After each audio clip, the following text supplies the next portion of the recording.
Okay, this is section 7.3, which is multiplying exponents. There's two properties that are introduced in this section. The first property is called product of power property, and basically product means multiply, and you have powers. For this property to work, you must have the same base. Notice these are both A's. And basically what this says is if you have the same base and you have two exponents, that when you're multiplying things that have the same base, you're just adding the exponents together. So here's what that looks like. If you have x to the fourth and you're multiplying that by x to the third, what you're going to get is x to the seventh. And if you really think about where this comes from, it makes sense, because what you're doing, x to the fourth is x times x times x times x. And then you're timesing that by x to the third, which is x times x times x. So what you have here is 1, 2, 3, 4, 5, 6, 7. X to the seventh.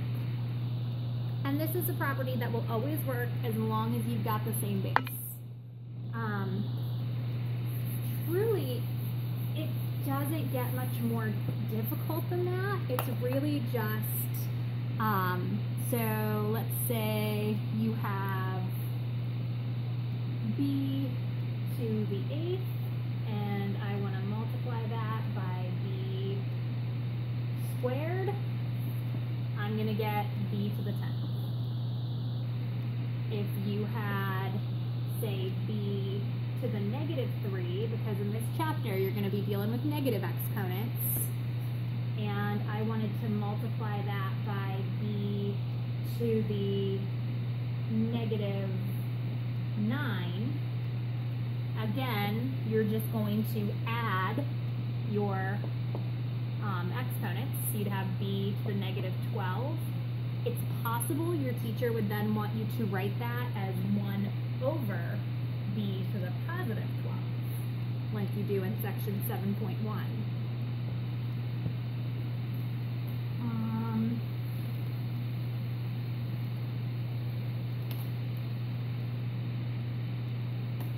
You can only, again, add them if they're the same. So if you had something like a to the 7th times b to the negative 2 times a to the negative 4,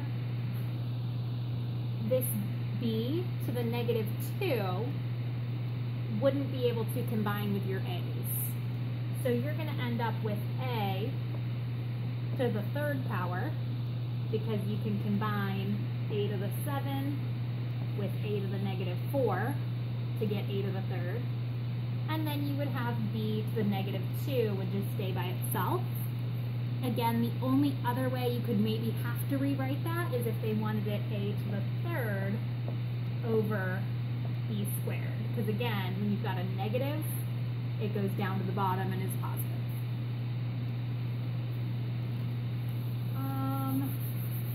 The second property that's introduced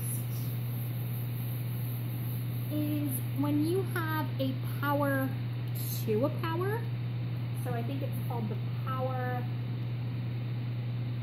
of a power property. And that is where, here it is, you're going to take a to the m, and you're taking this power to another power. So notice how this is different. This is actually exponential. Before, we were just multiplying and we added. Now we're doing an exponent. When you're taking a power to a power, you're going to multiply. So, for example, if you had 7 to the 4th, and that was taken to the third power, you would actually multiply those exponents, and you would get 7 to the 12th. if you had x to the 4th, and that was taken to the 5th power, again, you would have multiply those, x to the 20th.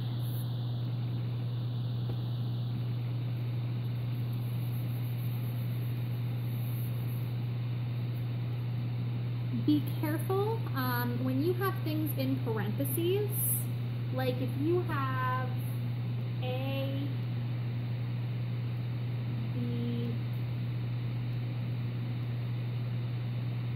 b squared, and say we take that to the 3rd power.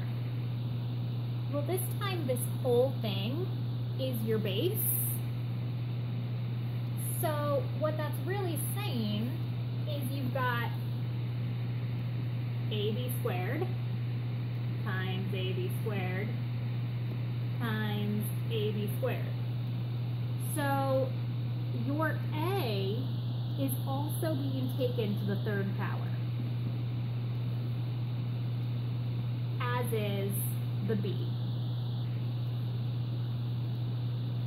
And if they're small enough numbers, you can always write them out like this so you can see what's really happening. You have ab squared 3 times. So you have a to the 3rd, and then b squared, b squared, b squared is b to the 6th.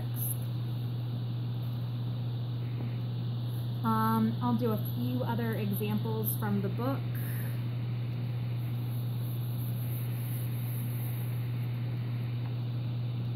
So let's say you have, what is this?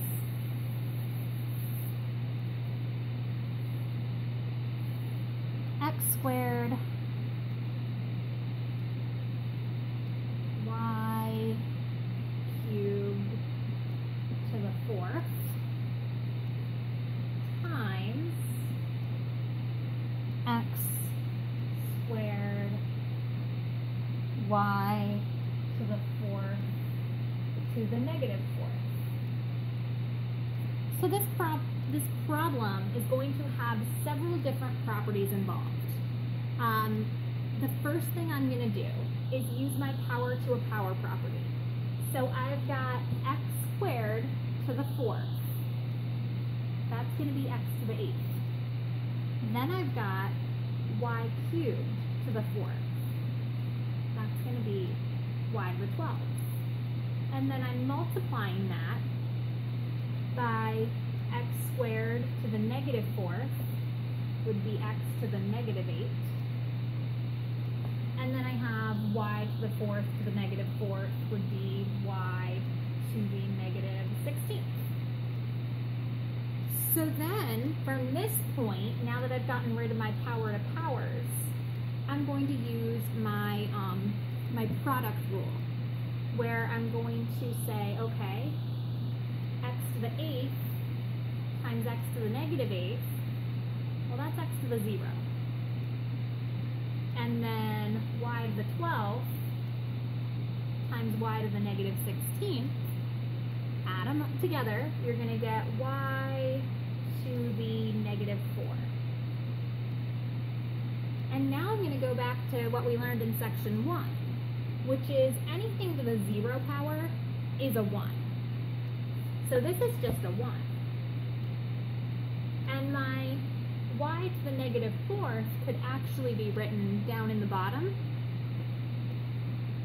as y to the 4th. And essentially all this section is it's just a bunch of problems that are combining these properties.